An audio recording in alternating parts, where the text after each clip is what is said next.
e, e Web Rádio Emanuel e Manolo, que são dois amigos meus de infância, que os pais deles eram radialistas. O pai dele era radialista, desses bem tradicionais mesmo, e ele mantém a tradição de gravar um programa de rádio. Então, vai no programa de rádio dele, da internet também. Tá, beleza.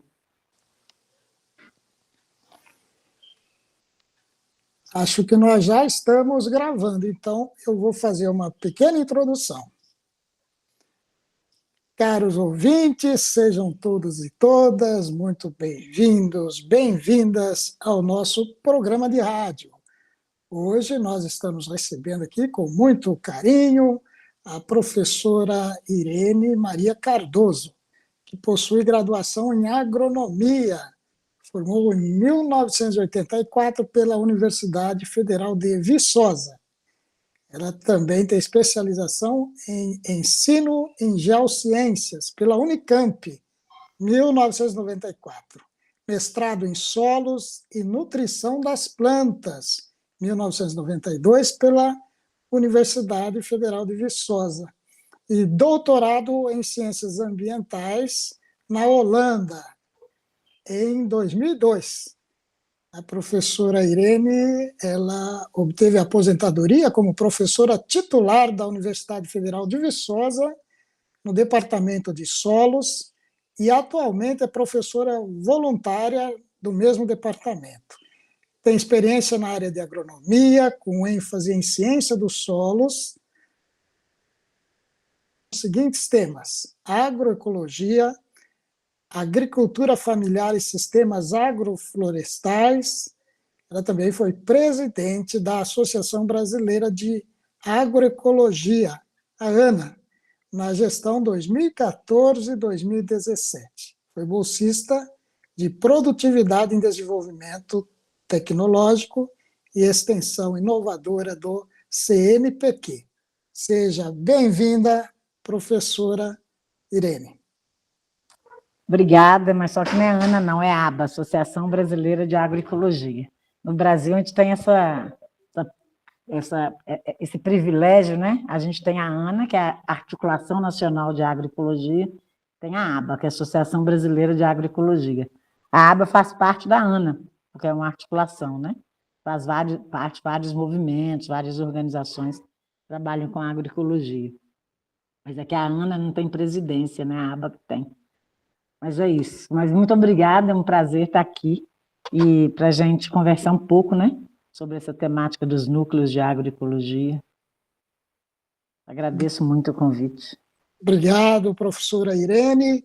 E a gente gostaria de começar já fazendo uma primeira pergunta. Se a senhora pode nos dizer, nos esclarecer o que são os NEAs. Nós temos um mapeamento dos NEAs hoje que estão em atividade, se eles nascem nas universidades e precisam das universidades para se manter, para existir, se eles têm alguma curiosidade nossa, professora, se tem CNPJ, estatuto, tudo isso que as ONGs que a gente vê aí, os institutos têm.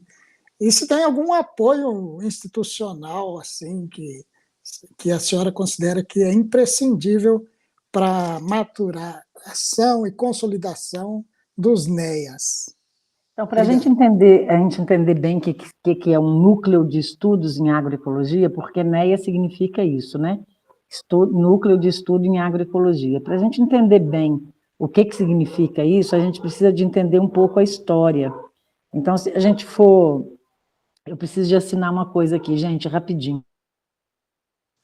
Pois não, professora. Espera só um pouquinho. Vontade. Então, os NEAs... É gravação mesmo, né? Gravação, eu posso parar aqui um pouquinho, né?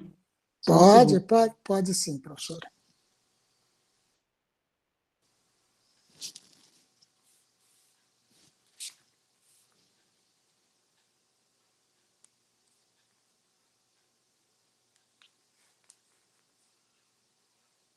Então, para a gente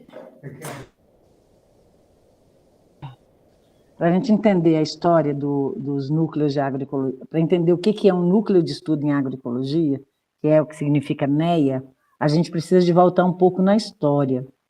E se a gente voltar na história, e não podemos voltar muito, porque a gente não tem muito tempo, né?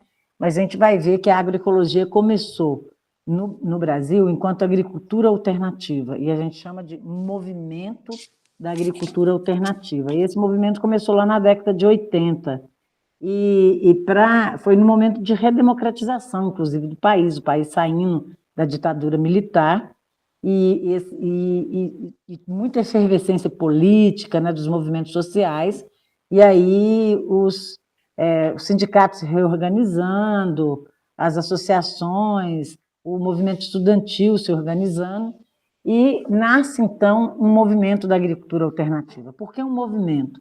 Porque esse movimento era um movimento de contestação ao modelo da Revolução Verde, que é um modelo tecnológico implantado na agricultura do mundo inteiro com o nome de modernização da agricultura. Na verdade, esse modelo ele surge após a Segunda Guerra Mundial e muito com a intencionalidade de criar mercados para os produtos da indústria no pós-guerra. Porque no pós-guerra, muitas das indústrias que estavam produzindo as armas para a guerra, elas ficaram meio sem o que fazer. Então, uma opção era criar um outro mercado, o mercado da agricultura. É claro que isso não veio com essa narrativa, veio com a narrativa que tinha que acabar com a fome do mundo. E esse pacote tecnológico que dá a base, então, a esse modelo que a gente chama de modernização da agricultura, nesse pacote tecnológico, pacote da Revolução Verde, é onde estão os agrotóxicos, adubo químico, muito uso de irrigação, mecanização da agricultura, monocultura, latifúndio. Esse modelo ele foi implantado no mundo inteiro. No Brasil, ele foi implantado na ditadura militar, na década de 60, década de 70. Ele foi implantado com um grande suporte de políticas públicas, envolvendo as universidades, as empresas de pesquisa, daí é que é criada a Embrapa, as Emateres, a extensão, o crédito rural. E esse modelo, esse pacote tecnológico, essas tecnologias da Revolução Verde, elas impactaram muito, tanto socialmente quanto ambientalmente.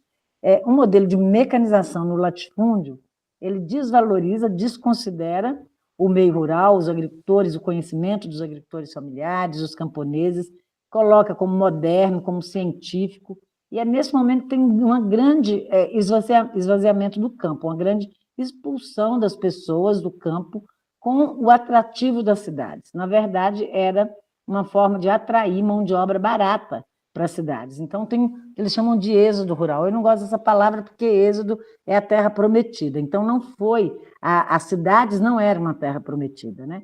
Era, na verdade, um lugar de concentrar mão de obra barata para as indústrias. Então, foi um esvaziamento, uma desvitalização do campo.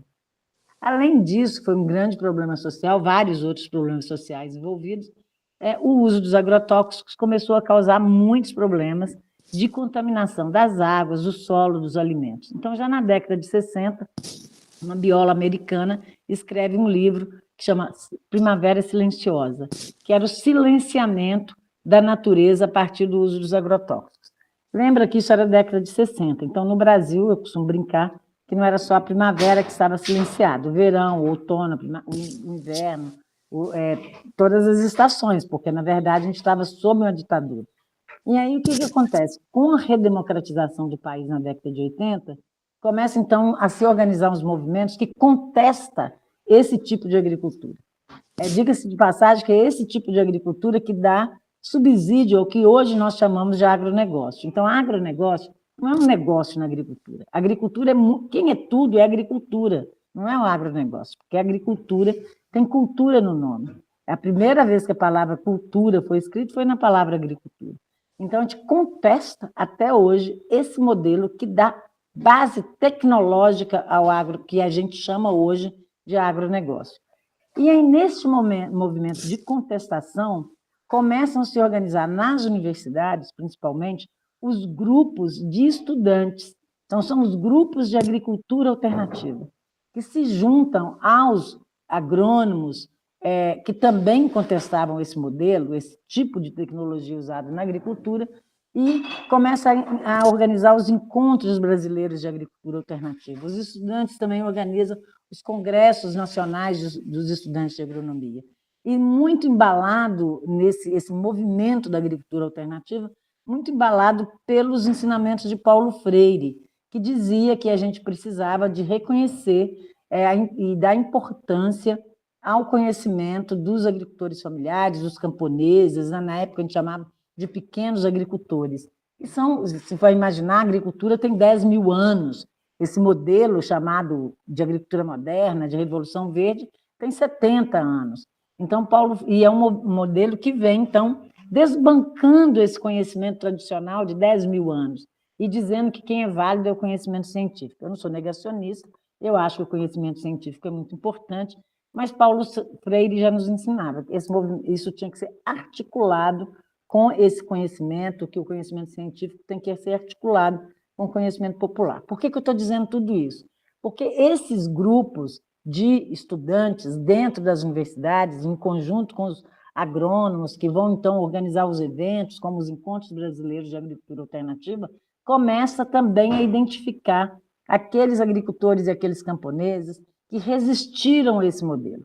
Então, ele vai, na prática, vai buscar esses agricultores, que também estavam se organizando nos seus sindicatos, nas suas associações, muito embalados pelas comunidades eclesiais de base, naquele momento, que tinha a teologia da libertação como fundamento teológico.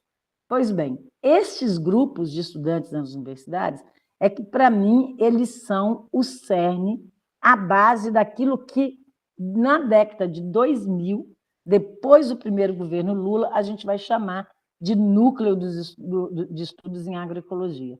Então, eu costumo brincar que a primeira vez que eu participei de uma reunião de núcleo foi, na verdade, no Congresso Nacional dos Estudantes de Agronomia, em 1983, lá em Cuiabá, onde a gente teve um encontro dos grupos de agricultura alternativa.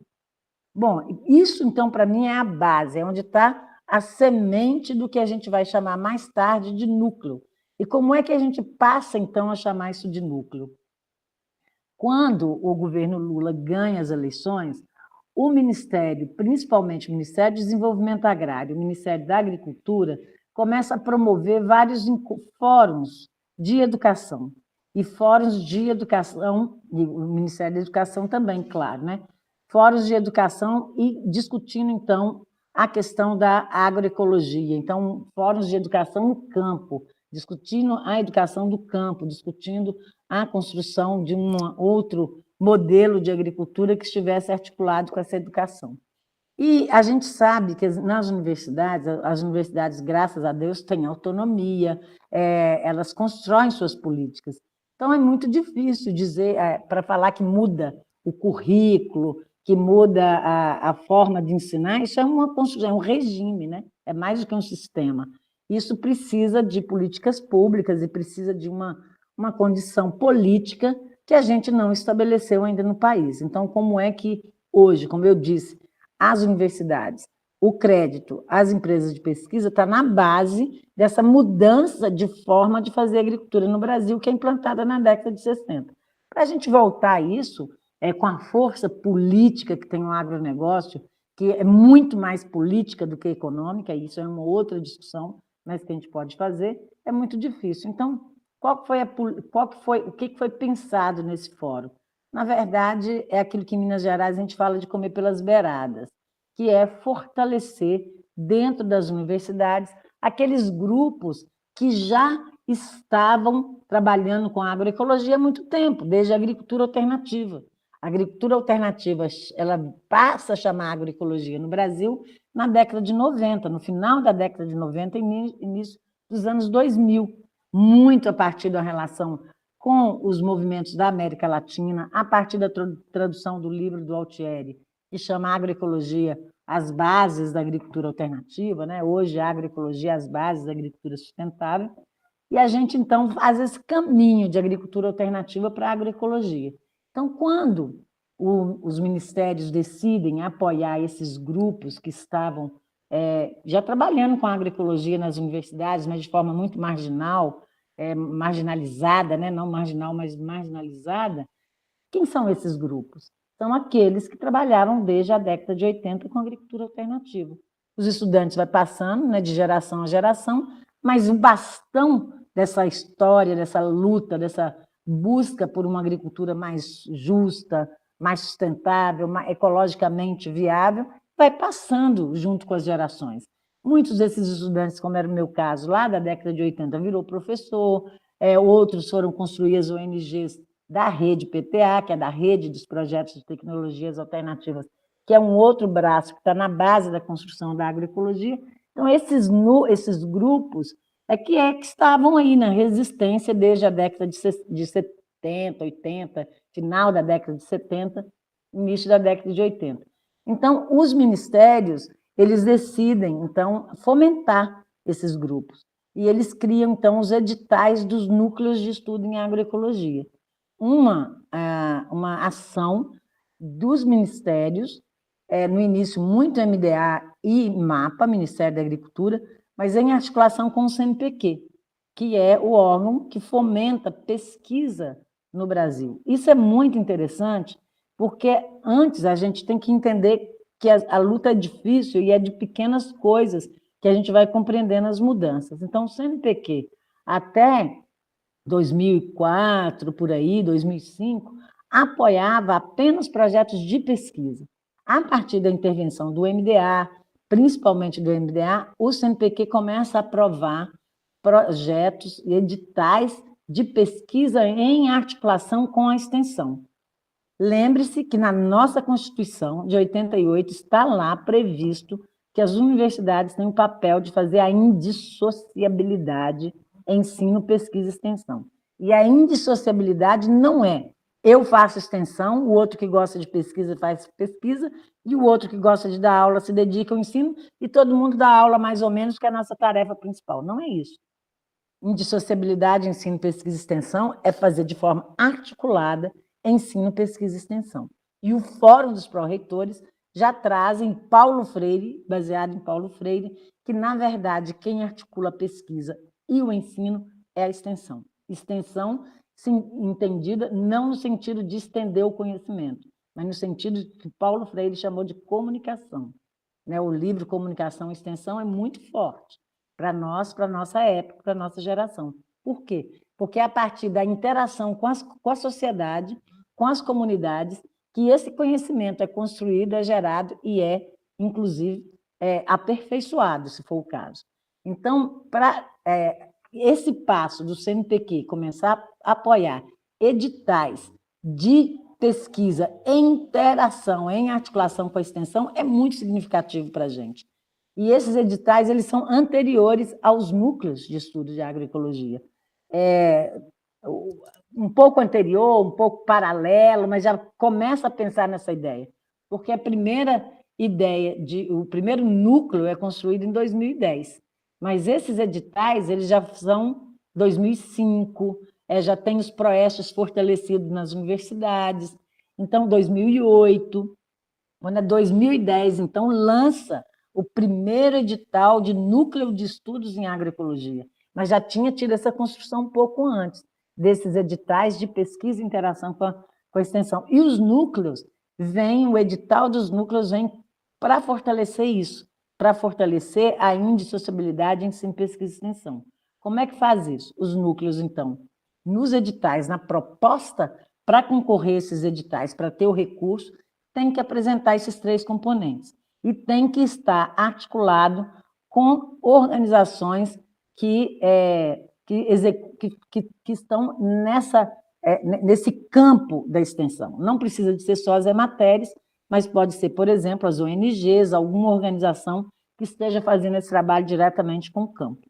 Então, nas universidades, nos IFES, nos institutos federais, que surgem, então, os núcleos de estudo em agroecologia, mas com esse histórico que eu tentei muito rapidamente colocar aqui. Então, acho que agora a gente tem outras questões que vocês falaram, da questão da institucionalidade, se tem CNPJ, etc., etc., que eu posso continuar nessa pegada, mas também vocês podem dizer se tem alguma coisa que está em dúvida, se ficou claro o que eu falei, se tem alguma questão que vocês gostariam de fazer, antes de passar para outra parte.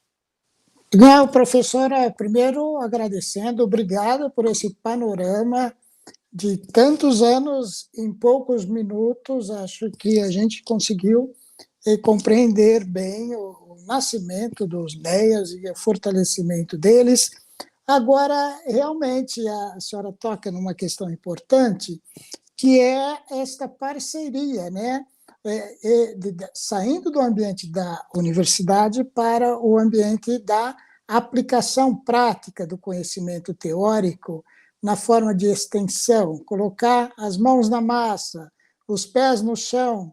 E como fazer isto e ainda com a contribuição de organizações da sociedade civil, que precisam estar minimamente estruturadas e formalizadas, não? Eu penso aqui, por exemplo, agora o governo federal divulgou um novo plano de safra. São 76 bilhões, mais 3 fundos de garantia, dá para 84 bilhões de reais.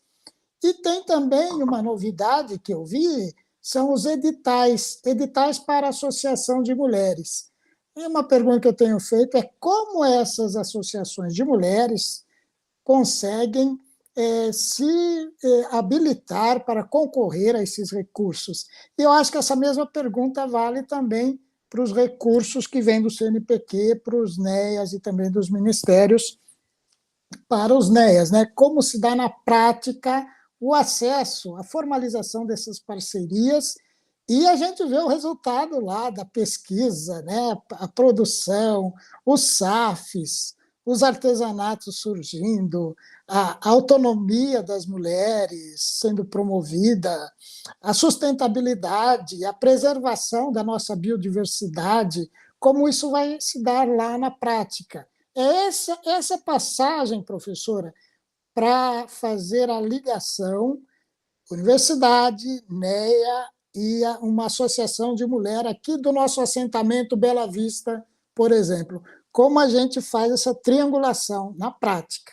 Então, na verdade, é porque os editais do CNPq, ou mesmo essas novidades que estão incluídas no Plano Safra, porque o Plano Safra é assim, bilhões para o agronegócio, pouquinho para a agricultura familiar, né? E esses bilhões que vai para o agronegócio vai para um pouquinho de gente muito grande, que depois não paga a dívida e rola, né? Então, essa é a questão econômica, que fala que é tudo, que carrega o Brasil nas costas, carrega nada. Porque muito dinheiro investido do governo federal, agora tem um estudo da UNB mostrando claramente que esse dinheiro, na verdade, ele passa por alguns para, na verdade, enriquecer multinacionais desse complexo agroindustrial do mundo, né? Então, na verdade, o Plano Safra é um grande desvio de dinheiro para enriquecer as grandes multinacionais, porque grande parte desse dinheiro vai para compra de insumos que são produzidos por essas multinacionais, como agrotóxicos, sementes, etc.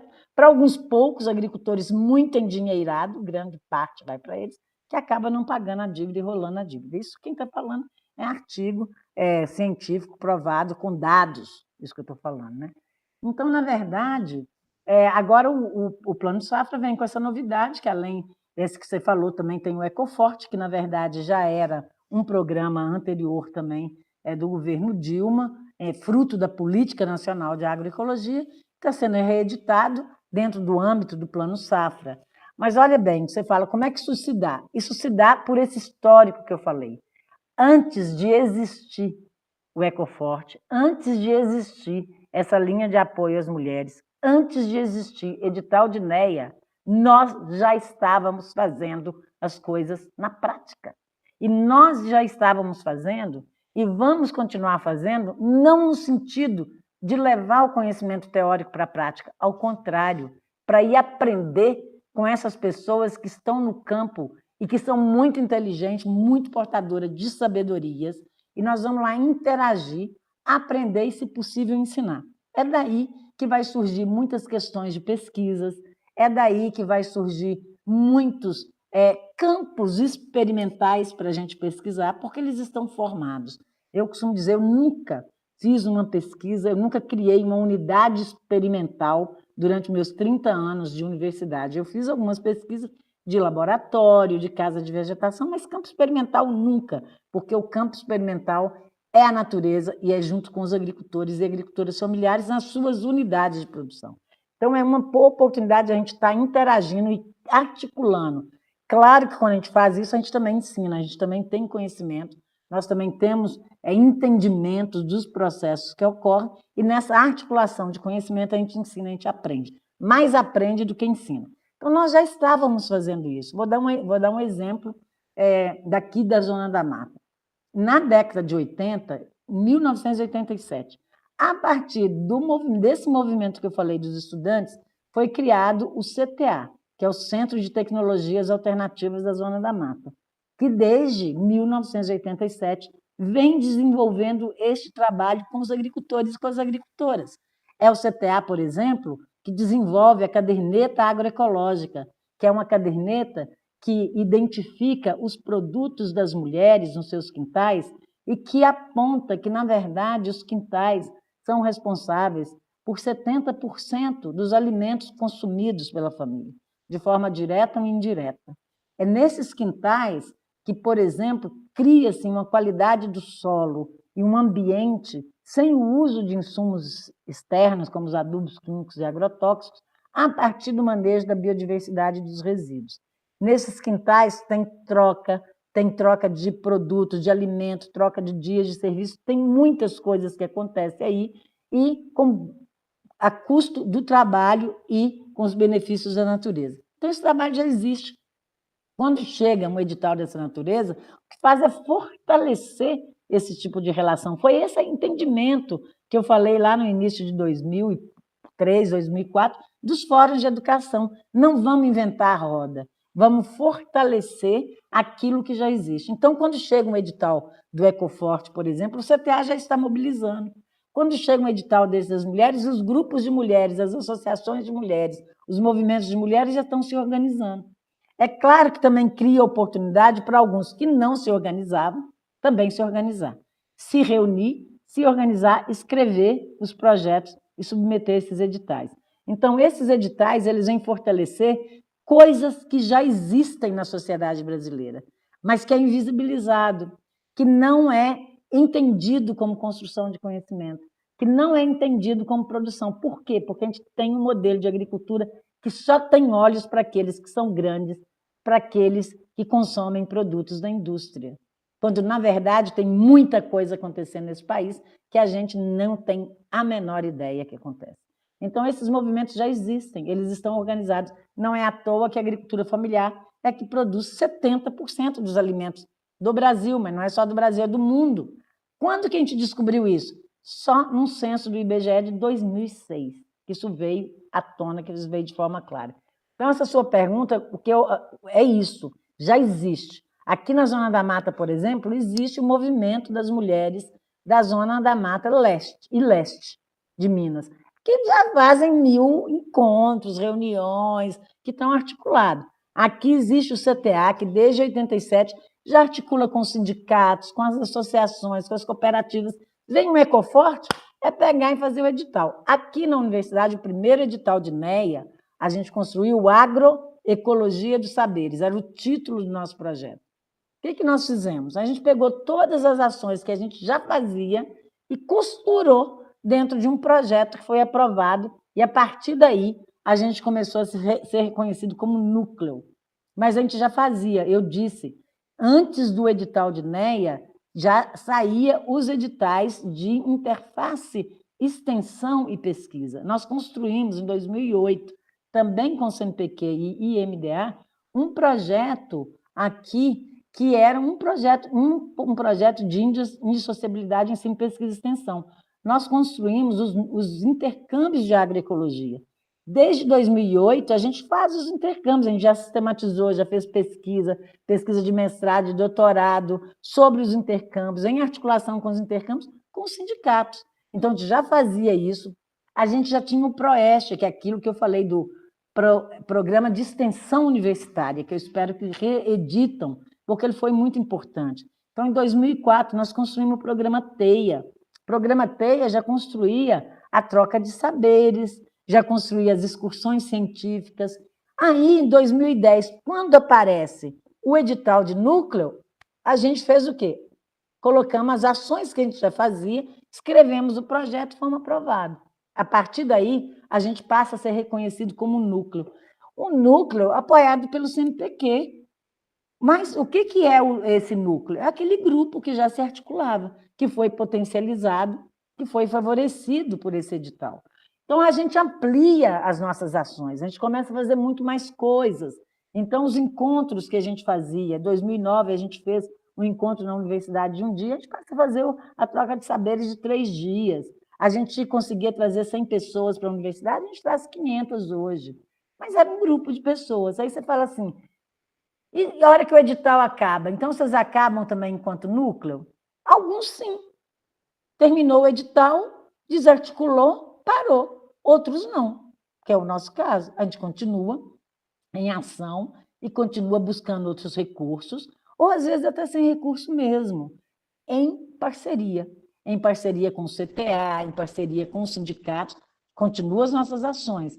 Quando vem o recurso de novo, a gente amplia de novo. A gente avaliou uma vez na sistematização dos núcleos que a política pública ela espraia as nossas ações, a gente amplia as nossas ações. Quando não tem política pública, fica aquele riozinho, ele não morre, mas fica pequenininho. Então, a política pública ela é muito importante, mas para alguns núcleos ela não é a razão de existir. Ela é importante, ela fortalece, ela visibiliza, ela faz crescer. Mas sem a política pública a gente vai capengando, mas vai. Outros núcleos não, desaparecem. Bom, o que aconteceu nesse processo? Alguns núcleos resolveram se institucionalizar. O que é institucionalizar? Você pode resolver criar uma associação, você não tem jeito de ir lá no cartório, a legislação brasileira não reconhece, ir lá e falar assim, nós somos um núcleo de agroecologia, mas você pode falar assim, olha, a gente é núcleo para dentro da universidade, mas na sociedade civil a gente vai chamar de associação e lá fazer um registro. Eu, particularmente, não conheço nenhum em que tenha feito isso, mas é possível fazer. Eu conheço alguns grupos de agricultura alternativa que viraram associação, por exemplo, Capixaba, na Universidade Federal do Espírito Santo, que também é um núcleo. Mas, assim, eu sou núcleo e agora vou virar associação, esse caminho inverso eu nunca vi. Bom, mas o que acontece? As universidades têm as suas políticas de núcleo. A Universidade Federal de Viçosa tem uma política de núcleo. Isso é passado no Conselho Universitário. O Conselho Universitário estabelece as regras. O que precisa para ser núcleo? Núcleo de qualquer coisa, que tem muitos núcleos. Núcleo de gênero, núcleo de fruticultura, núcleo do que quiser, desde que cumpra as regras do Conselho Universitário. Em 2015, nós resolvemos nos institucionalizar. Então, o Núcleo de Agroecologia da UFV virou o Núcleo de Educação do Campo e Agroecologia, o ECOA, e ele é um núcleo, então, institucionalizado. A universidade nos reconhece enquanto núcleo. Só para ter uma ideia da importância das políticas públicas, nós tentamos institucionalizar o núcleo que chamava ECOA. Se vocês forem olhar, Núcleo de Educação do Campo e Agroecologia, não dá a sigla ECOA. ECOA é no sentido de ecoar mesmo. A gente tinha tentado criar com o nome ECOA em 1996. A universidade ainda não tinha as regras claras para a criação de núcleo e a gente não tinha força institucional. Quando foi em 2015, a gente começou esse processo lá por 2014, final de 2013, a gente tinha força institucional. Por que a gente tinha força institucional? Porque a gente tinha o apoio dos ministérios, a gente tinha o apoio do CNPq, a gente tinha dinheiro para fazer as nossas ações. A gente tinha projeto, a gente tinha costurado um projeto. Isso dá visibilidade, não é só pelo dinheiro, é porque as ações são colocadas no papel, é avaliado por um conselho do tamanho do CNPq, que é muito importante, tem apoio dos ministérios. A gente aprovou o nosso núcleo sem contestação, sem problema. Então, nós nos institucionalizamos. Tem outros núcleos que fazem a opção de não se institucionalizar. Continua operando, às vezes não opera quando não tem recurso, eu conheço o núcleo, terminou a política pública, eles não deram conta de continuar. Estão lá, mas não estão agindo porque não tem como. Mas a gente aqui na UFV, nós fizemos questão de nos institucionalizar. Por quê? Porque você consegue um diálogo mais consistente com a instituição, porque você é um núcleo, você tem um registro, você é reconhecido pelo Conselho Universitário. Isso não facilita 100% a nossa vida, porque, lembre-se, a gente continua sendo um núcleo de agroecologia. Nós continuamos pela margem, marginalizado ou não, mas pela margem. A gente não está no fluxo central da universidade, que é o apoio ao agronegócio de todas as universidades do Brasil. Infelizmente, porque a gente não mudou o regime ainda. A gente está num processo de mudança de paradigma. Então, nós ainda estamos comendo pelas beiradas, mas a gente tem mais apoio do que a gente tinha antigamente. Então, a gente constrói a troca de saberes com apoio da Universidade Federal de Viçosa, a gente tem uma casa, os núcleos têm muitos problemas com espaços físicos. Então, você conseguir um espaço físico, você consegue lá uma salinha, num cantinho, aí se coloca, daí a pouco é expulso de lá, tem uma área que os estudantes fazem experimentação, é expulso, é destruído. Então, isso é muito comum entre os núcleos, é um grande desafio dos núcleos. Mas a gente tem uma casa boa dentro da universidade, a gente, então, passa a ter um certo apoio a partir da construção dessa política pública e passa a ter um reconhecimento a partir da política pública e a partir do nosso trabalho, obviamente, né? Mas a gente não continua não sendo o mainstream da universidade a questão da agroecologia. Não é o rio principal, né? Infelizmente, a gente está na luta, porque a gente não acredita nessa agricultura que tem na base tecnológica da Revolução Verde as suas ações. Isso está provado que, além de envenenar alimento, envenenar água, solo, está causando as mudanças climáticas, o efeito no clima muito sério. Então, a gente é contra, a gente está nessa luta contrária a esse modelo de agricultura desde a década de 80. Continuamos nele, na luta contra. Só que agora a gente avançou um pouco mais. Então, essa história se institucionaliza ou não, se continua sendo um grupo informal dentro das universidades, depende muito de cada instituição. Se tem recursos públicos agora, por exemplo, dá para sair um edital dos núcleos, que eu espero que saia, porque isso está parecendo, uma coisa do outro mundo, porque estão prometendo tem um ano e nunca sai, né? Mas agora parece que vai sair um edital de núcleo de novo. Nós, claro, obviamente, nessa luta que a gente faz, a gente não teve apoio de núcleo de 2016 para cá, né? De 2016 foi o último edital de núcleo que saiu com a merrequinha de dinheiro que a Dilma tinha deixado lá. Mas não pensa vocês que de 2018 a 2022 a gente teve apoio. Agora a gente vai ter. Então, nesse tempo, a gente sobreviveu. Quem sobreviveu, sobreviveu buscando outros recursos, sem recursos, na luta. Obrigado, ficou claro, professor Irene. Acabou de chegar aqui no grupo o professor Queda, Oriovaldo Queda, não sei se a senhora... O Queda é do nosso grupo, do Nupedora aqui, da Uniara, e o professor Queda pode fazer uma pergunta também para a professora Irene, se ele desejar. Eu fico muito feliz com a sua fala, porque, pelo que foi dito, os recursos que serão lançados pelo MDA para esses 3 editais de associação de mulheres vão se esgotar rapidamente, o que para nós é muito bom. O prazo vence agora 17 de agosto, eu falei, nossa, não vai ter nem demanda, mas vai ter demanda, vai acabar rapidinho esses recursos, que maravilha. Vai faltar dinheiro, vai faltar dinheiro. Vai faltar dinheiro. E agora, na sua fala, professora Irene, eu me lembrei da reforma agrária. E tudo isso que a senhora está falando, a gente ouve muito pouco, para começar, é pouco divulgado, né? Para mim, tudo é novidade, né? Assim, né? Com essa fala.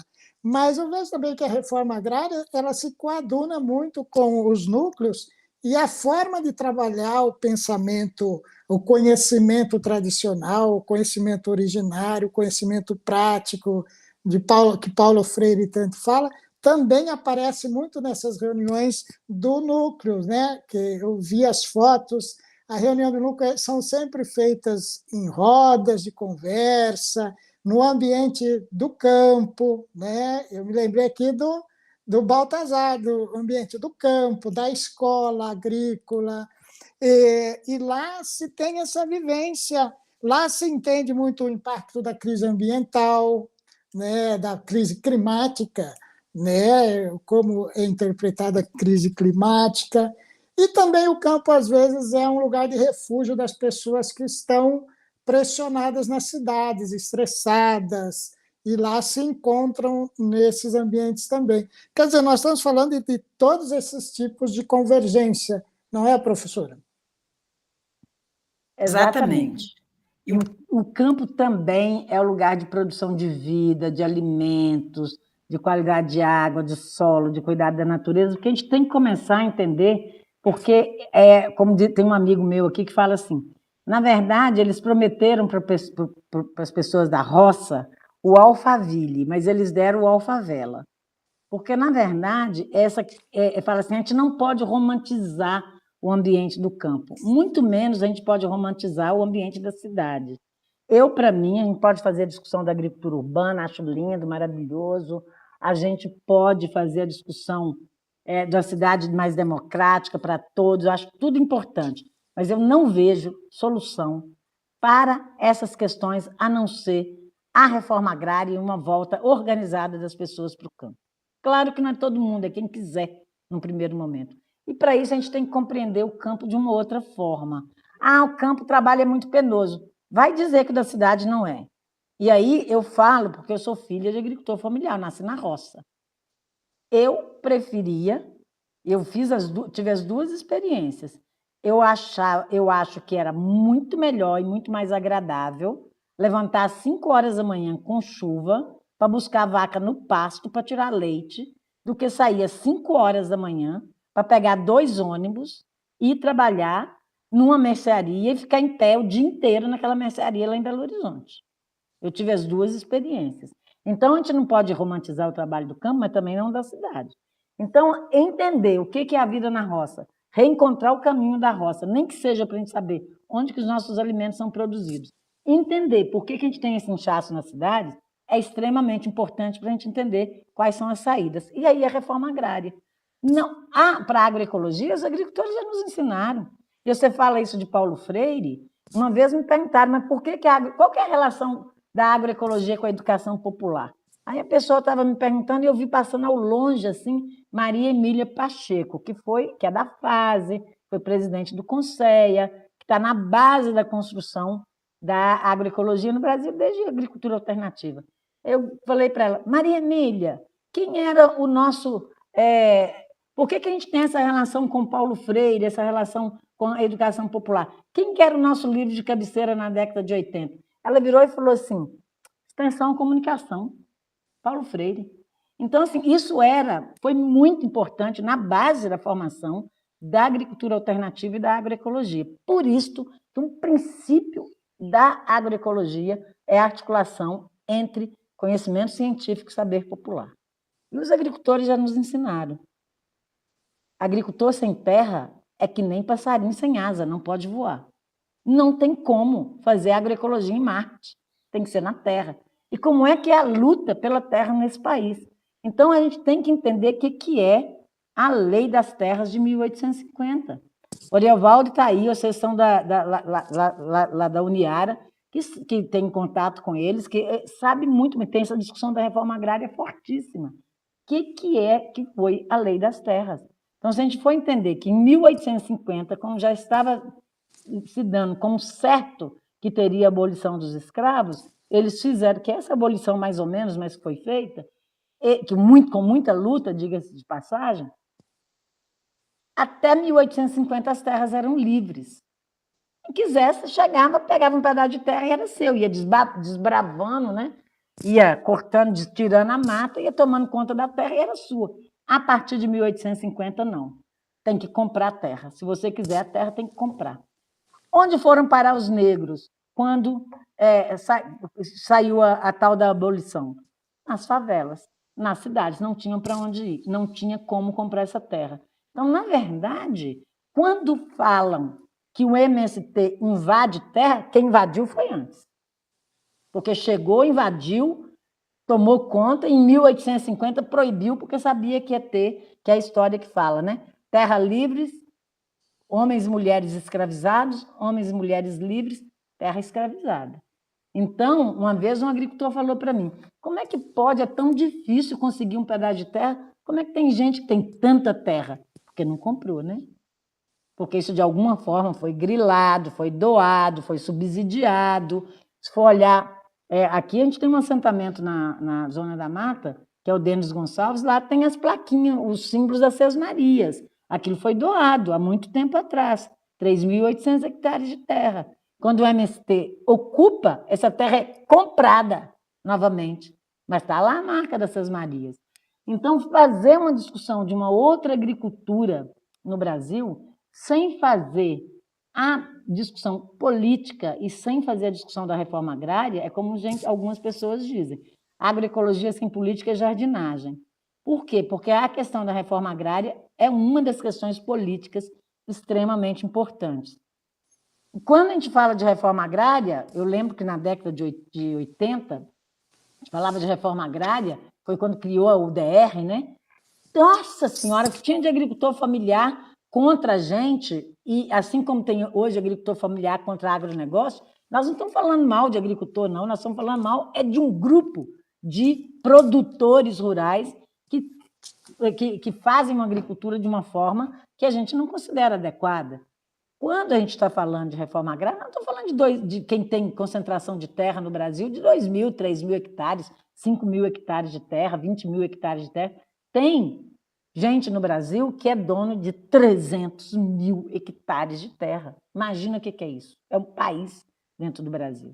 Então, se a gente não repensar a estrutura agrária do Brasil, esquece, a gente não vai conseguir ter um país justo e soberano para todo mundo.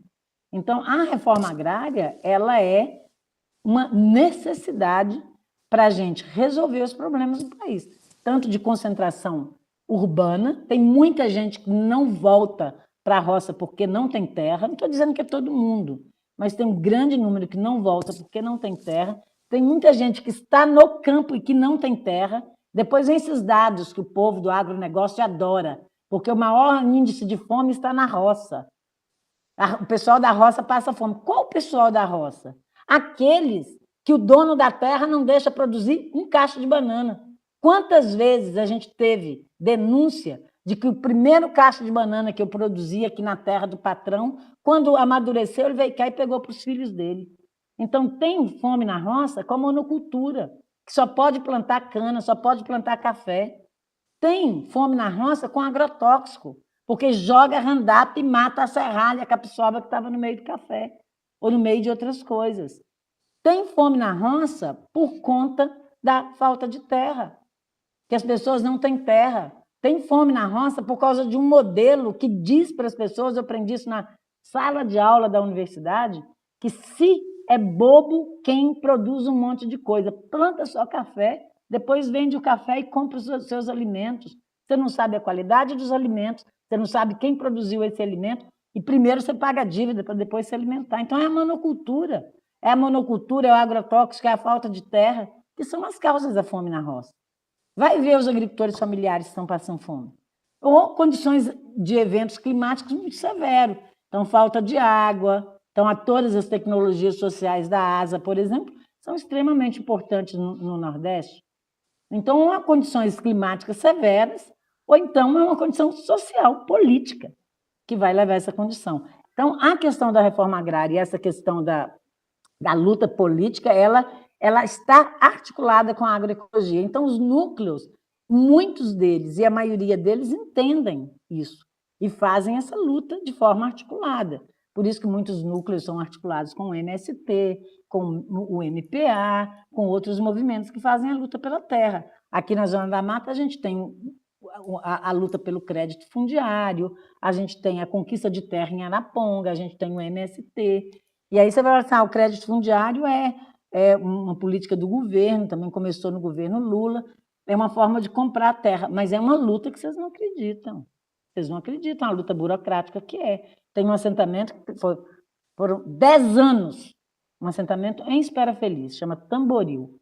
Eles vão, inclusive, agora fazer a celebração da conquista da terra, dia 20 de julho. 10 anos para conseguir desenrolar o crédito fundiário.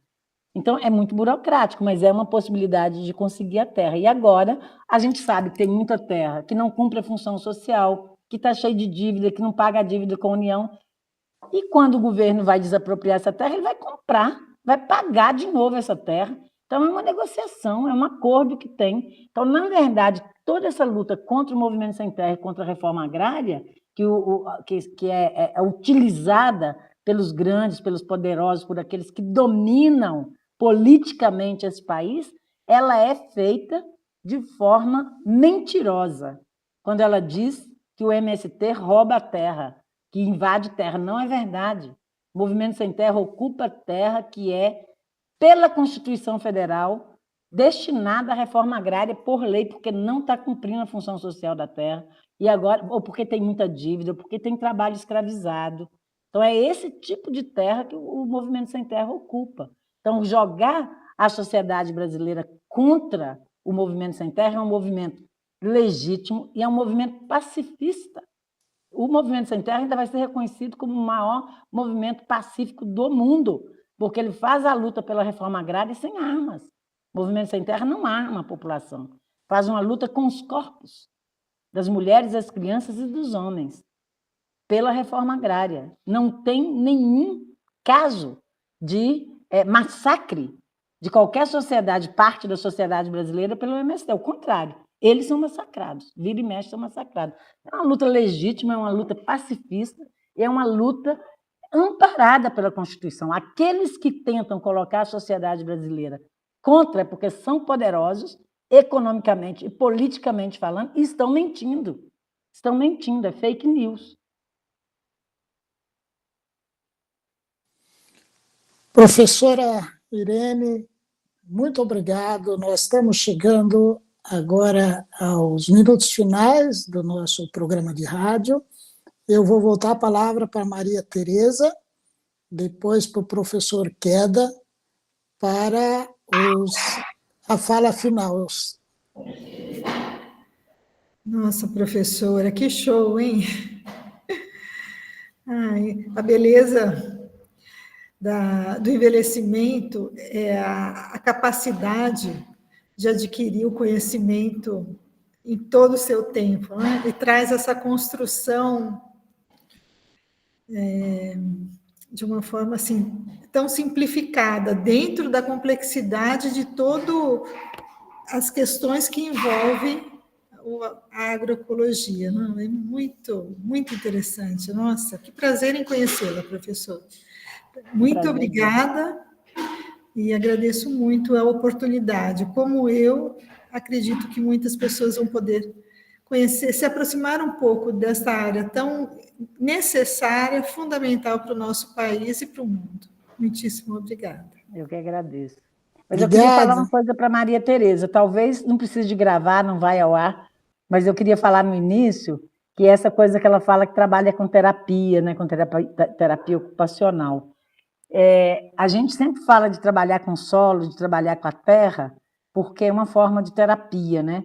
Mas tem feito alguns estudos que têm descoberto, na verdade, que o solo, a terra, né? Porque daí é uma outra discussão se é solo ou terra, mas terra, que é a mãe que nos acolhe, que nos dá vida, que nos acolhe depois da morte, que a gente chama na academia de solos, ele tem bactérias, tem micro-organismos que produzem alguns metabólitos que são antidepressivos.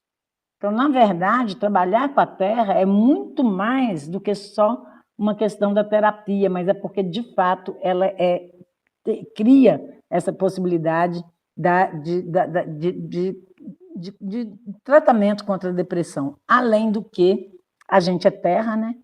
E cada vez mais tem sido comprovado que o nosso intestino, eles chamam agora de microbioma, não é mais flora intestinal, é um microbioma, ele é muito parecido com a rizosfera e com o solo.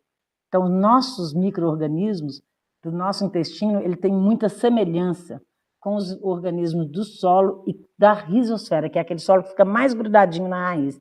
Então, aquela história de que tudo que você faz à terra, você faz aos filhos da terra, é verdade, você envenena a terra, você envenena a gente. E cada vez mais o nosso microbioma sendo considerado aí o responsável pela nossa saúde, né? Então, é a saúde do solo que vai garantir a nossa saúde. Então, eu acho que é muito... isso são coisas novas, né? Estudos novos que têm sido... Só confirma, né? Aquilo que a Bíblia já falava, que o povo já falava, né? Tu é terra, e terra tu te tornarás. Não faça com a terra aquilo que você não quer que faça com os filhos da terra, que foi o cacique que já falou. Então, eu acho que cada vez mais essa relação, qualidade do solo, qualidade da planta, dos alimentos, com a qualidade da nossa vida e da saúde, né? Então, no início, eu queria te falar isso, e aí eu acho que é importante para quem trabalha na área da saúde.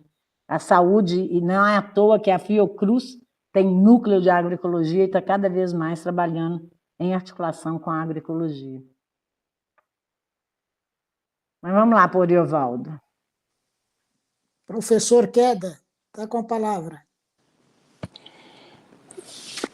Eu só quero dizer da minha alegria de ouvir a Irene depois de muito tempo e perceber que ela continua com uma clareza e uma disposição para lutar por algo melhor e inacreditável. Então, você continua sendo uma pessoa a quem eu admiro muito e acho que a sua palestra, a sua conversa deve ajudar muita gente e principalmente os mais jovens a tentar voltar, esses que já deixaram o campo, a voltar para o campo para realizar os sonhos que você, ao longo da sua trajetória, tem perseguido. Então, fiquei muito feliz de ouvi-la e espero que a gente possa continuar juntos lutando por Então, continuar a gente na luta. Fiquei muito feliz de você ter entrado aqui, né? Assim, de surpresa. Mas, talvez eu estou encarregado em curso de pós-graduação de seminários de integração que a gente faz na última sexta-feira de cada mês, todo o semestre. Então, eu já para o semestre que vem, eu estou tentando organizar a programação para 4 seminários, então eu vou pensar na possibilidade de convidá-la para participar. É sempre numa sexta-feira, às 9 da manhã, e é online, que deve facilitar o seu convite, caso a gente encontre uma solução adequada.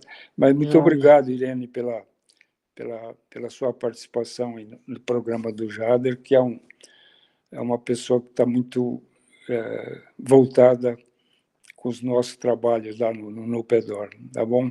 E eu acho que a Vera deve, eu, em nome da Vera e do grupo, eu agradeço a sua participação no programa do Jader. Muito obrigado e espero revê-la novamente.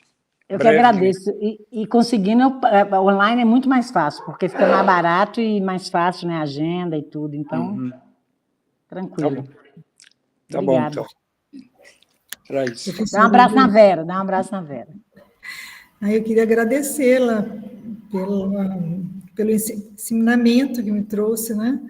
E, além disso, comentar assim, que eu gostaria muito de ouvi-la em uma outra oportunidade, se fosse possível, sobre a questão da argila também. É algo que eu tenho me aproximado e, assim, tenho percebido tantas coisas interessantes, né? Mas eu não conheço profundamente, mas quem sabe a senhora pode... Rapidinho a gente pode falar, né? Rapidinho a gente pode falar, né? Porque a argila é que tem carga no solo. O solo, a parte que tem carga elétrica, é argila.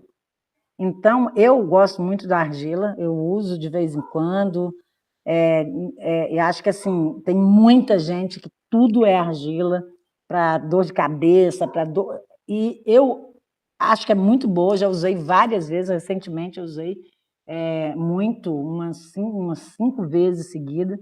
Eu não entendo, mas eu parto do princípio que é por isso, porque a argila tem carga, e aí é a forma... Aí é uma questão de mineralogia, né, de como é que as argilas são formadas. Elas formam cargas, que vai ser a parte ativa do solo, que é extremamente importante, por exemplo, para as trocas de nutrientes. Sem as argilas, a gente não existiria. é porque elas é que vão segurar os nutrientes, fazer as trocas com as plantas, e essas argilas, essas cargas, eu acho que elas fazem trocas químicas. Quando a gente põe na testa, por exemplo, faz troca química que vai ter um efeito terapêutico. Para mim é isso, simples assim. Mas nunca estudei, mas para mim, eu dei aula de argila, né? Então, eu acho que é por aí. Que legal. Muitíssimo obrigada.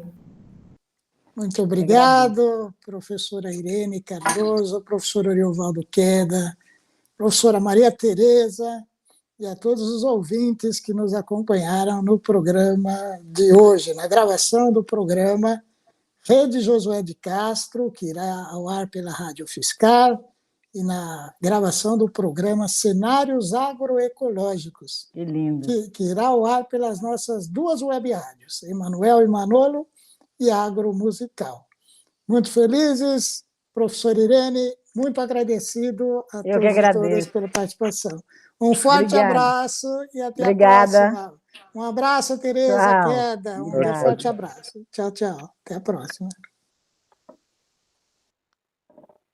So, Ulisses,